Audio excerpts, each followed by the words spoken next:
ሰላም ጤና ይስጥልን ውድ የቻናላችን ተከታታዮች የፕሮግራማችን ቤተሰቦች ይህ አብዲራዋ ቲዩብ ነው። ፕሮግራማችንን ላይክ በማድረግ እንዲጀምሩ ላይክ ስታደርጉ የዚህም ፕሮግራም ተደራሽነት ተደማጭነት ከፍ ስለሚያደርግ ላይካችሁ ይጠቅመናል።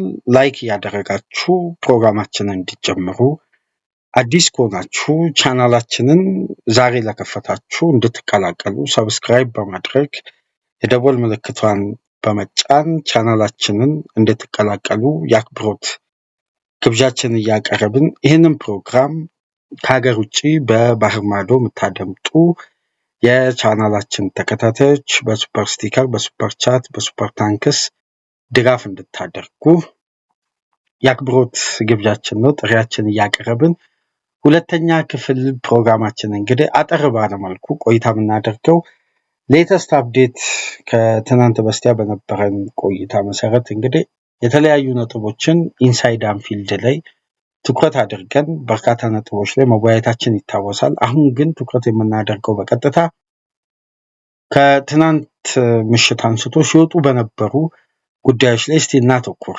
ከግዢ ይልቅ በሽያጭና በቀጣይ ፕላን ላይ እየወጡ ባሉ መረጃዎች መሰረት ምን አይነት ቅድመ ሁኔታ እየተቀመጡ ነው የሚገኙት? በተለይ ሊቨርፑል በቀጣይ ሳምንቱ መጨረሻ እንግዲህ ወደ ኦልድ ትራፎርድ ተጉዞ ሊቨርፑል ጨዋታውን በላንካሻየር ደርቢ የሚያደርግ ይሆናል። ከዛ ጨዋታ ቀደም ብሎ በተሰሙ መረጃዎች ላይ እስቲ አንዳንድ ቆይታዎችን እናድርግ። በተለይ ስለ አሊሰን ቤከር፣ መሐመድ ሳላህ፣ ኮርቲስ ጆንስ እንዲሁም ከሰሞኑ የተነሱ ሩመርሶችን በባለፈው ፕሮግራማችን ያላነሳናቸውን ጉዳዮች በዚህ ፕሮግራም አንስተን የምንወያይ ይሆናል። መረጃዎችን ወደ እናንተ የምናሻግርበትም ሰዓት ይሆናል።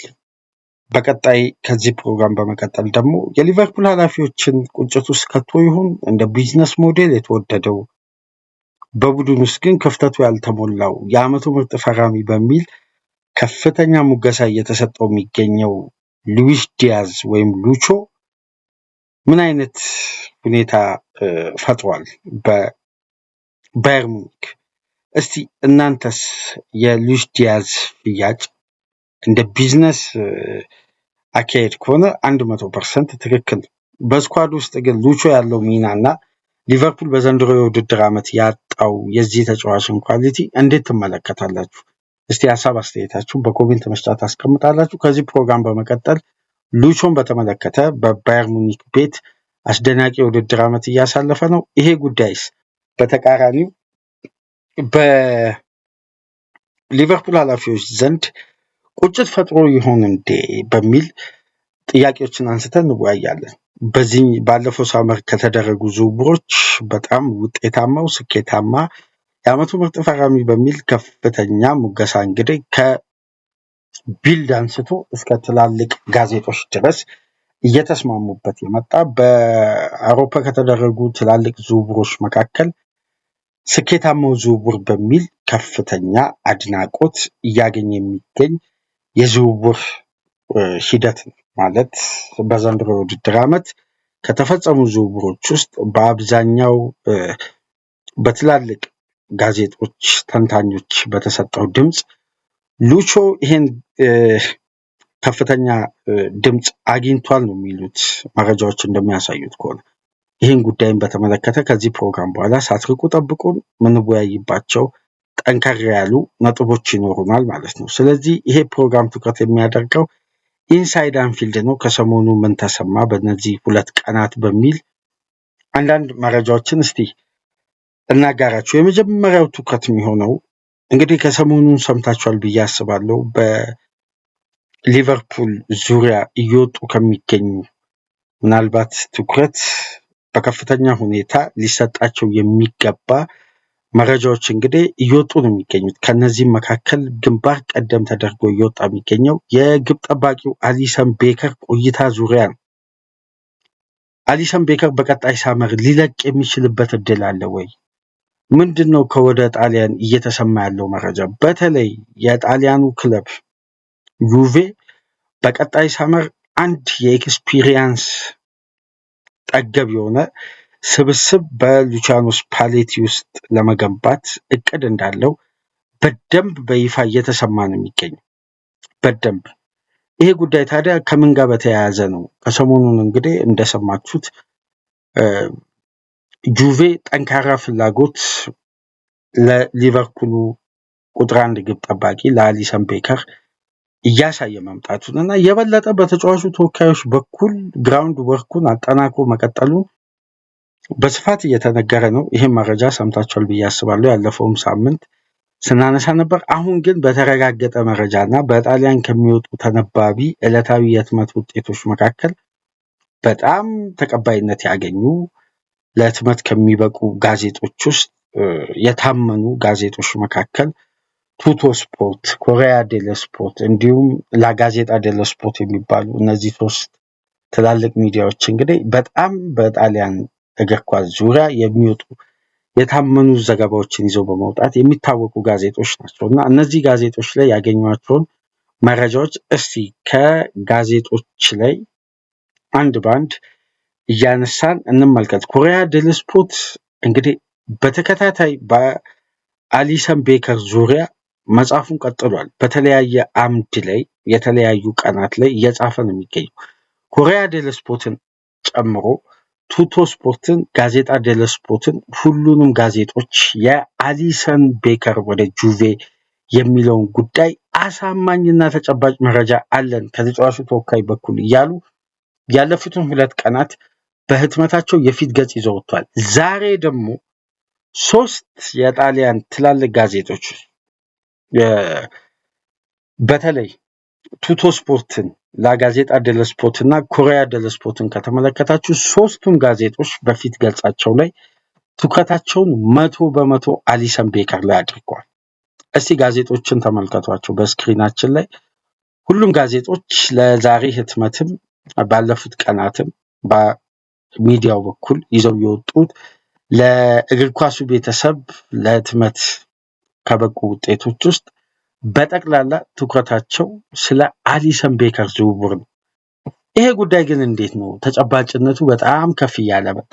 የሊቨርፑል ኃላፊዎችም ደግሞ በተቃራኒው የሆነ እንቅስቃሴ መጀመራቸውም ከወደ ፖርቱጋል መሰማቱን እንግዲህ ሰምታችኋል ብዬ አስባለሁ።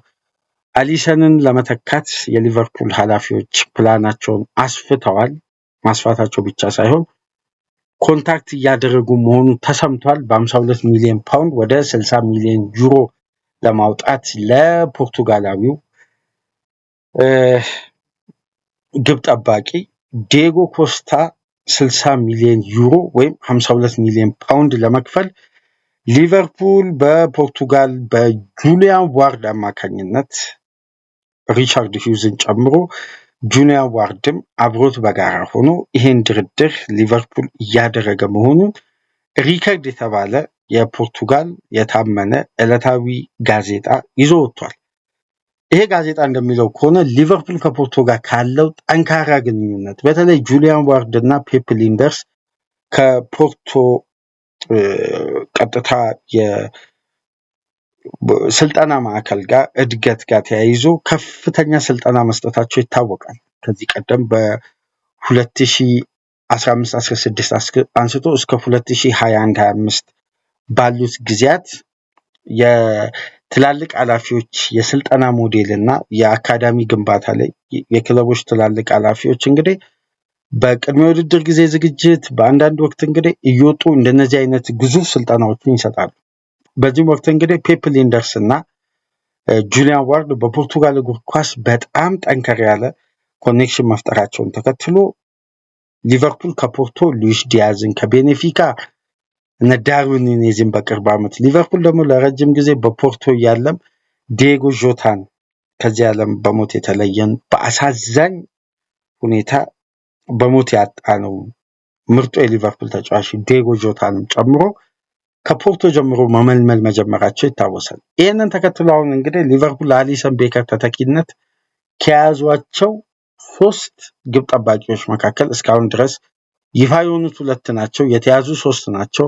ጄምስ ትራፎርድ ያለፈው ፕሮግራም ላይ ሳነሳላችሁ ነበር። አሁን ደግሞ ዲየጎ ኮስታ የዲየጎ ኮስታ ለየት የሚያደርገው ሪሊስ ክሎዙ በቀጣይ ሳመር አክቲቭ መሆኑ ነው። ከዚህ በፊት ማንቸስተር ሲቲ፣ ማንቸስተር ዩናይትድ፣ ቼልሲን ጨምሮ በርካታ የእንግሊዝ ክለቦች ይፈልጉት ነበር። በወቅቱ የነበረው የመልቀቂያ ዋጋ ደግሞ እስከ 70 ሚሊዮን ዩሮ እስከ 62.5 ሚሊዮን ፓውንድ ገደማ ይጠጋ ነበር። የአንድ ዓመት ኮንትራቱ እንደተጠናቀቀ በአመቱ የኮንትራት ስምምነቱ ላይ እንደሰፈረው ልክ የኮንትራት አመቱ አንድ ዓመት በቀነሰ ቁጥር ከሪሊስ ክሎዙ ላይ 10% እንደሚቀንስ ወይም 10 ሚሊዮን ዩሮ እየቀነሰ እንደሚመጣ እስከ ኮንትራቱ መጨረሻ ድረስ ይሄ ተጫዋች የዛሬ 2 ዓመት የ6 ዓመት ተኩል ኮንትራቱን በፖርቶ ሲፈርም ይሄ ስምምነት እንደጸደቀ ይነገራልና ከዚህ ቀደም ጁሊያን ዋርድ ደግሞ በቶትናም ቤት እያሉ የሊቨርፑል ያሁኑ ዳይሬክተር ኦፍ ፉትቦል ወይም የሪቻርድ ሂውዝ ምክትል ስፖርቲንግ ዳይሬክተር ሆኖ እየሰሩ የሚገኙት የአካዳሚ ኤሊት ፉትቦል ዴቨሎፕመንት ላይ ከፔድሮ ማርኩዌዝ ጋር አብሮ በጋራ በመሆን ይሄ አሁን የምነግራችሁ ፔድሮ ማርኩዌዝ የሚባለው ስራ አስኪያጅ በጁሊያን ዋርድ እና ሪቻርድ ሂውዝ በነ ማይክል ኤድዋርድ ተመልምሎ ወደ ሊቨርፑል የመጣው የቤኔፊካ እና የፖርቶ የአካዳሚ ተጫዋቾች የምልመላ ሂደት ላይ ከፍተኛ ስራ የሰራ ኤሊት ፉትቦል ዴቨሎፕመንት ላይ የታወቀ በአዲሱ ሞዴል አሰራር በሊቨርፑል ቤት ትልቅ ሚና ከበስተጀርባ እየተጫወተ የሚገኝ የሪሰርች ክፍሉን ባለው እውቀትና ግንዛቤ የሚያግዘው ባለሙያ በነዚህ የምልመላ ስቴጆች ውጤት የተገኘ ነውና ሊቨርፑሎች በ2019-20 የሻምፒየንስ ሊግ እግር ኳስን ድል በሚያደርጉበት ወቅት ለኤርገን ክሎፕ ተጨማሪ ታክቲካዊ ንድፈ ሐሳብ ለመስጠት ሊቨርፑል ድረስ መጥቷል። በነገራችን ላይ ፔድሮ ማርኩዌዝ ከዛን ጊዜ ጀምሮ ነው እንግዲህ ማይክል ኤድዋርድ እና ጁሊያን ዋርድ የሚያውቃቸው። ይሄን ባለሙያንም ወደ ሊቨርፑል ማምጣት የቻሉት ከፖርቱጋል እግር ኳስ ነው እና ኮኔክሽናቸው በጣም ጠበቅ ያለና ትስስር ያለው እንደሆነ እየተነሳ ነው የሚገኘው። ይህንንም ጉዳይ ከዚህ ቀደም የምናውቀው የሊቨርፑል ስትራቴጂካዊ ሂደት ነው እና አሁን ከፖርቱጋል ሊቨርፑል አጥብቆ ግንኙነት ጀምሯል። ይህን ደግሞ በጁሊያን ዋርድ እየተመራ ሪቻርድ ሂውዝ የድርድሩን ክፍል በመምራት የአሊሰን ቤከርን ተተኪ ግንባር ቀደም ያደረጉት ፖርቱጋላዊውን ግብ ጠባቂ ዲየጎ ኮስታ ነው። ይህን ዘገባ እንግዲህ ሪከርድ ነው ይዞት የወጣው። መረጃውን እንግዲህ ከፊት ለፊት በሪከርድ የተገኘው ሚዲያ አጋሪቻቸዋለሁ በምስል እና እሱንም ምስል እየተመለከታችሁ የአሊሰን ቤከር ጉዳይ ግን ጁቬ በቅርብ ጊዜያት ውስጥ የያዘውን ፕሮጀክት ለቀጣይ ሳመር ሉቺያኖ ስፓሌቲን እንግዲህ ለ3 ዓመት ተኩል አዲስ ኮንትራት ሰጥቷቸው በጁቬ ለማቆየት አስበዋል እና ለጁቬ ኃላፊዎች በቀጥታ ሉቺያኖ ስፓሌቲ ከገለጿቸው ተጫዋቾች መካከል ግንባር ቀደም ተደርጎ የተወሰደው አሊሰን ቤከር ነው።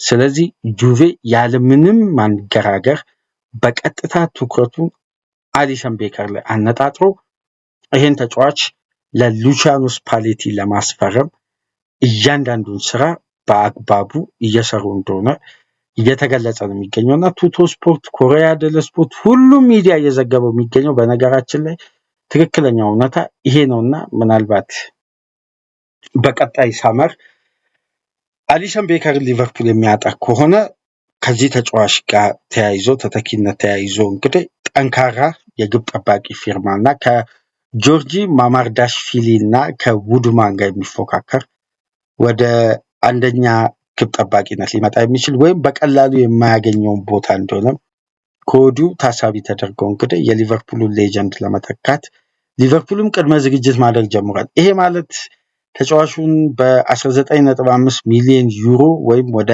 15 ሚሊዮን ፓውንድ ገደማ ጁቬ ከፍሎ የአንድ ዓመት ኮንትራቱን ትሪግ ለማድረግ መዘጋጀቱ እየተነገረ ነው የሚገኘው እና ይሄንን ከኮሪያ ዴል ስፖርት የእንግሊዘኛው ክፍል ያገኘሁት ምስል ነው እና ጁቬ በቀጣይ ሳመር ዳርዊን ኑኔዝን፣ ሊዮን ግሮትዛክን፣ አሊሰን ቤከርን፣ ሮቤርቶ ሊቫንዶስኪን፣ ሪካርዶ ካሊፊዮሪን፣ በርናንዶ ሲልቫን እና ኪሚንጄን ለማስፈረም እነዚህ 7 ተጫዋቾች ለማስፈረም ጁቬ ከወዲሁ ቅድመ ዝግጅት እየሰራ እንደሆነና የበርናንዶ ሲልቫ ጉዳይ የበለጠ ከፍ ብሎ እየተነሳ እንደሆነ በተጨማሪም ሊዮን ጎሮትዛክ በፍሪ ኤጀንት እንደሚለቅ ዳርዊን ኑኔዝ ወደ ዩሮፒያን እግር ኳስ መመለስ እንደሚፈልግ ሮቤርቶ ሌቫንዶስኪን ባርሳ ኮንትራት ለማደስ አሁን ላይ ካለው የፋይናንስ ስርዓት አንጻር ደስተኛ እንዳልሆነ እየተገለጸ ነው የሚገኘውና እነዚህ ፊርማዎች ሊሳኩ የሚችሉበትም እድል በጁቬ በኩል ከፍተኛ ነውና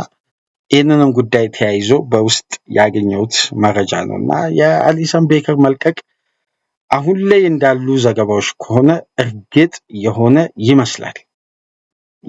እንግዲህ ሁኔታዎች ተፈጻሚ ሆነው እስከምንመለከት ድረስ በጉዳዩ ላይ የሚወጡ ሩመርሶችን ነው የምናጋራችሁ። ነገር ግን አሁን ባለው ሁኔታ ቫንዳይክም ቀደም ብሎ በነበረው አንዳንድ ጋዜጣዊ መግለጫ ላይ ይሄን ጉዳይ ሲያነሳ ነበር። ከትናንት በስቲያ አንድ ቆይታ ነበረው ከሊቨርፑል ኢኮ ጋር እና በዛም ይህንን ጉዳይ ያጋራ ነበር ቨርጂል ቫንዳይክ። በውሳኔው በኩል አልጠራጠርም፣ ከኛ ጋር ይቆያል ብዬ ተስፋ አደርጋለሁ። ነገር ግን ምንም አይነት ጫና አሊሰን ቤከር ላይ ማሳደር አልፈልግም። ውሳኔው እሱ ነው፣ ግን የኛ ምኞት ከኛ ጋር አሊ ቢቆይ ደስተኛ ነኝ የሚል አስተያየት ቫንዳይክ መስጠቱ ይታወሳልና በቀጣይ እንግዲህ ይሄን ጉዳይ በተመለከተ የሚወጡ መረጃዎችን ተከታትለን ወደ እናንተ የምናደርሳችሁ ነው የሚሆነው። ነገር ግን አሊሰን ቤከር የሚለቅ ከሆነ አድማጮች ጄምስ ትራፎርድን ወይም ዲየጎ ኮስታን ሊቨርፑል ማስፈረሙ የማይቀር ነው። ምክንያቱም በጆርጂ ማማርዳሽቪሊ እና በውድማን አማካኝነት ሊቨርፑል ሲዝኑን ሙሉ ይቀጥላል ተብሎ አይጠበቅም። ስትራቴጂካዊ የዝውውር ሂደት ለውጥ መደረጉ የማይቀር ነው። ይሄን ጉዳይ አስምሩበት። ሊቨርፑል አሊሰን ቤከርን የሚያጣ ከሆነ ግብ ጠባቂ ማስፈረሙ የማይቀር ነው። ጆርጂ ማማርዳሽቪሊ የፈረመው የረጅም ጊዜ አሊሰን ቤከር ተተኪ ተደርጎ ቢወሰድም ግን አንድ ጉዳይ ማወቅ ያለብን ማማርዳሽቪሊ ሊቨርፑል ሲያስፈርም በተቃራኒው ደግሞ በአንድ የውድድር ዓመት ከአሊሰን ቤከር ጋር ተቀራራቢ ቁጥር በአሊሰን ቤከር ጉዳት ምክንያት ጨዋታዎችን ሲያደርግ የነበረው ኩቢን ከለርንም ሊቨርፑል በተቃራኒው አጥቶ ነው። ስለዚህ ተመጣጣኝ ቦታውን ከቨር የሚያደርግ እንደ ኩቢን ከለር አይነት ግብ ጠባቂ ፈልገው እንጂ በቀጥታ አሊሰን ቤከርን ለመተካት አይደለም። ስለዚህ ቀጣይ ዓመት በፉክክር ነው የአንደኝነት ቦታ የሚያዘው ማለት ነው። አሊሰን የሚለቀቀው ነው ይለቃል እያልኩ አይደለም፣ ግን የሚወጡ ዘገባዎች የሚያሳዩት የመልቀቁ እድል ሰፊ እንደሆነ ነው። ይህን እንግዲህ ጉዳዩ ሂደቱ ሲፈጸም የምንመለከት ነው የሚሆነው። ዲየጎ ኮስታ የአሊሰን ቤከር ተቀዳሚ ተተኪ ተደርጎ በሊቨርፑል ኃላፊዎች ዘንድ መወሰዱ ግን ኦፊሻሊ ማረጋገጡ ነው። እንግዲህ ከወደ ፖርቱጋል ቀረብ ያለ ለሊቨርፑል ስራ አስኪያጆች ቅርበት ያለው ዘጋቢዎች እንግዲህ ይህን ጉዳይ በስፋት እያጋሩት ነው የሚገኘውና ዲየጎ ኮስታ አሁን ላይ የአሊሰን ቤከር ተተኪ ተደርጎ በሊቨርፑል ኃላፊዎች መወሰዱን እየገለጸ ይገኛል ሪከርድ የሚባለው ጋዜጣ። ይሄ ነው እንግዲህ በአሊሰን በኩል ያለው ወቅታዊ መረጃ ማለት ነው። እስቲ ወደ ሁለተኛው ነጥባችን እንለፍ። የኮርቲስ ጆንስ ጉዳይ ከትናንት በስቲያ ፋብሪዚዮ ሮማኖ እንዳለው ከሆነ ኮርቲስ ጆንስን ሊቨርፑል ኮንትራት ለማስፈረም ድርድር መጀመሩ ይታወሳል። ነገር ግን ድርድሮቹ በታሰቡት ደረጃ እየተጓዙ አይደለም። ይሄ ደግሞ የሆነበት ዋነኛ ምክንያት ተጫዋቹና የተጫዋቹ ተወካዮች ያቀረቡት ቅድመ ሁኔታ ነው። ጠንከር ያለ ቅድመ ሁኔታ አቅርበዋል። ተጫዋቹ ቢያንስ በአንድ የውድድር ዓመት ውስጥ ከ25 ጨዋታ ያላነሰ የቋሚነትን ዋስትና ማግኘት አለበት በሚል ቅድመ ሁኔታዎችን አስቀምጧል። ይህንን ጉዳይ ደግሞ የክለቡ ተደራዳሪ አካላት ተጫዋቹ በሚያሳየው ፐርፎርማንስ እንጂ በኮንትራቱ ደረጃ ላይ መስፈር የለበትም የሚል አቋም አላቸው። ምክንያቱም አስተማማኝ ፐርፎርማንስ ኮርቲስ ጆንስ የሚያሳይ ከሆነ የሊቨርፑል የየትኛውም ጊዜ ቅድመ ሁኔታ የሚሰጠው ለክለቡ ስካውሰር ተጫዋቾች ነው። ይህን ጉዳይ ደግሞ በትሬንት አሌክሳንደር አርኖልድ ጊዜ ይህንን ውሳኔ በአግባቡ አሳይተን ነገር ግን ውሳኔውን ተጫዋቹ ሊስማማ ባለመቻሉ የለቀቀው የሚል አንድምታ አለው። ነገር ግን አሁን ላይ ባለው ትክክለኛው እውነታ ከሆነ ኮርቲስ ጆንስ በሊቨርፑል መቆየት ይፈልጋል። ሊቨርፑልም ኮርቲስ ጆንስ ማቆየት ይፈልጋል። ጉዳዩ ምንድነው? ለተጫዋቹ ዋስትና የመስጠት ጉዳይ ነው። ዋስትና እስካልተሰጠው ድረስ ተጫዋቹ ወደ ውጪ መመልከቱ የማይቀር ነው። ይሄን ደግሞ ከዚህ በፊትም ባሉ የተለያዩ ዘገባዎች ላይ ተመልክተናል። ኮርቲስ ጆንስ የቋሚነትን ውል ወይም በአንድ የውድድር ዓመት ማግኘት ያለበትን ተገቢ ደቂቃና አሁን ላይ ቋሚ ሆኖ ለመጫወት በሚያስችል ብቃት ላይ ነኝ ብሎ ስለሚያስብ ወይም ደቂቃ የማግኘት ትክክለኛው ሰዓት ነው ብሎ እያሰበ ስለሆነ ይህንን በአግባቡ መጠቀም ስለሚፈልግ በሊቨርፑል ቤት ባደገው ክለብ ወይም ባደገበት መንደር እዛው በሊቨርፑል አቅራቢያ እንደተወለደ ታውቃላችሁ እና ይሄ ተጫዋች እዚሁ መቆየት የመጀመሪያ ምርጫው። ነገር ግን እነዚህ ቅድመ ሁኔታዎች የማይሟሉለት ከሆነ ግን ከሊቨርፑል ውጭ መመልከቱ የማይቀር ነው። ይህንን ተከትሎ ታዲያ ቪላ 32.5 ሚሊዮን ፓውንድ ያውም ለአንድ ዓመት ኮንትራት ለቀረው ተጫዋች ለማቅረብ መዘጋጀቱ ተሰምቷል። ይህን ደግሞ የተሰማበት ዋነኛ ምክንያት ቪላዎች ኮርቲስ ጆንስን በጥር የዝውውር መስኮት በዴድላይን ዴይ ሚስጥራዊ በሆነ መንገድ ተደራድረው ከሊቨርፑል ኃላፊዎች ጋር ሊቨርፑል በወቅቱ ኮርቲስ ጆንስን ሸጦ በጊዜው ማግኘት የሚችለው የተጫዋች አማራጭ ባለመኖሩ ምክንያትና አደም ዋርተን ላይ የተደረገው ጥረት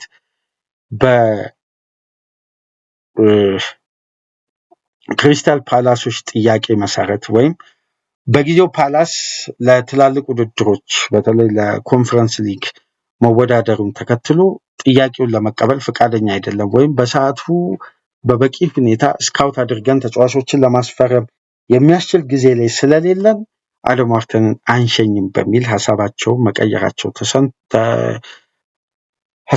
መቀየራቸው ተሰምቶ እንግዲህ ጉዳዮች ሳይፈጸሙ ቀርተው ነበር። አሁን ግን በቀጥታ አስቶን ቪላ ይህን ተጫዋች በቀጣይ ሳመር ለማስፈረም ይህን ያክል ክፍያ ለማቅረብ አስበዋል። ሊቨርፑል እንግዲህ ከሃርቪ ኤሊየት ከነዚህ ተጫዋቾች ሽያጭ በሚያገኘው ከፍተኛ ገንዘብ ነው። ምናልባት እንደ አለፈው ሳመር ከፍተኛ ገንዘብ ገቢ ባይጠብቁ፣ ነገር ግን በርከት ያሉ በስኳድ ውስጥ አገልግሎታቸው ውስን የሆነ ነገር ግን የስኳድ ዴብዙን የያዙ ተጫዋቾች እነ ፍሬድሪኮ ኬዛን ጨምሮ ሌሎች ተጫዋቾችን በመሸኘት በሚገኙ ገንዘቦችም ጭምር ተጨማሪ የዘንድሮ የቀጣይ ሳመር በጀት ላይም አዲሽናል ተደርጎ ወደ ዝውውር ገበያው ጠንከር ብለው እንደሚገቡ ከወዲሁ እየተነገረ ነው የሚገኘው እና የኮርቲስ ጆንስን ጉዳይ እስካሁን ድረስ በበቂ ሁኔታ ምላሽ ሳያገኝ አየር ላይ ቀረ ጉዳይ ነው። በመጨረሻም እንግዲህ የምንመለከተው የመሐመድ ሳላህን ጉዳይ ነው። መሐመድ ሳላህ እንግዲህ የሊቨርፑል ደጋፊዎች በስተመጨረሻ ጸሎታቸው የሰመረ ይመስላል። መሐመድ ሳላህ በዘንድሮ የውድድር ዓመት በድጋሚ ገብቶ መጫወቱ የማይቀር መሆኑን ተሰምቷል። ይሄም እንግዲህ ተጫዋቹ ያጋጠመው ጉዳት ማይነር ኢንጁሪ ነው። ከማይነር ኢንጁሪ ለማገገም ግን ምን ያክል ጊዜ እንደሚያስፈልግ ባይገለጽም ሳላህ በድጋሚ በአንፊልድ በሊቨርፑል ማሊያ መመልከታችን የማይቀር ነው። ይሄ በጣም ትልቅ ዜና ነው። ምክንያቱም ሌጀንዱን ሊቨርፑል በጉዳት ምክንያት 59ኛ ደቂቃ ላይ ከክሪስታል ፓላስ ጋር በነበረ ጨዋታ ተቀይሮ ወጥቶ ያ የመጨረሻ ተቹ ከሆነ ይሄ ደስ የማይል ፌርዌል ነው። ስለዚህ ለሳላህ ደማቅ ሽኝት ሊቨርፑል ተጨማሪ አጋጣሚ አግኝቷል ማለት ነው። ስለዚህ ሊቨርፑል በቀጣይ ከኦልትራፎርድ ጨዋታ አንስቶ እስከ ብሬንፎርድ የመጨረሻ ጨዋታ ድረስ መሐመድ ሳላህ በየትኛው ጨዋታ ሊመለስ እንደሚችል ዛሬ ወይ ነገ በሚኖራቸው ጋዜጣዊ መግለጫ አርነ ስሎት ኦፊሻሊ ኮንፈርም ያደርጋሉ ተብሎ ይጠበቃል ማለት ነው። ይሄ በጎ መረጃ ነው። ስለዚህ ከትናንት በስቲያ አንስቶ እስከ ዛሬ ንጋት ድረስ በወጡ መረጃዎች ከሆነ የአሊሰን ቤከር ወደ ጁቬ መሄድ ከፍተኛ ግምት እያገኘ መምጣቱ፣ ዲዬጎ ኮስታን ለመተካት ሊቨርፑል ተቀዳሚ ምርጫ ማድረጉ፣ ከጄምስ ትራፎርድ ጋር የመሐመድ ሳላህ ከጉዳት መመለስ፣ የኮርቲስ ጆንስ የኮንትራት ድርድር መቋረጥና ስምምነት መታጣቱ መሰማቱ እንግዲህ በሊቨርፑል ሌተስት አፕዴት ነው። አዲስ መረጃ ካለ አርብ ንጋት በሚኖረን ፕሮግራም ይዘላችሁ እንመጣለን። ለእስካሁኑ ድረስ ይሄን ይመስል ነበር። ከተመቻችሁ ላይክ፣ አዲስ ከሆናችሁ ሰብስክራይብ፣ ከሀገር ውጭ የምታደምጡ ድጋፍ ይሄ ቻናል ያስፈልገዋል ብላችሁ ካሰባችሁ በሱፐር ስቲከር፣ በሱፐር ቻት፣ በሱፐር ታንክስ ድጋፍ አድርጉ። በሉዊስ ዲያዝ ሉቾ ጉዳይ ደግሞ የምንወያይበትን ፕሮግራም ይዘላችሁ እንመጣለን። እስከዛው ድረስ ሰላም ቆዩ።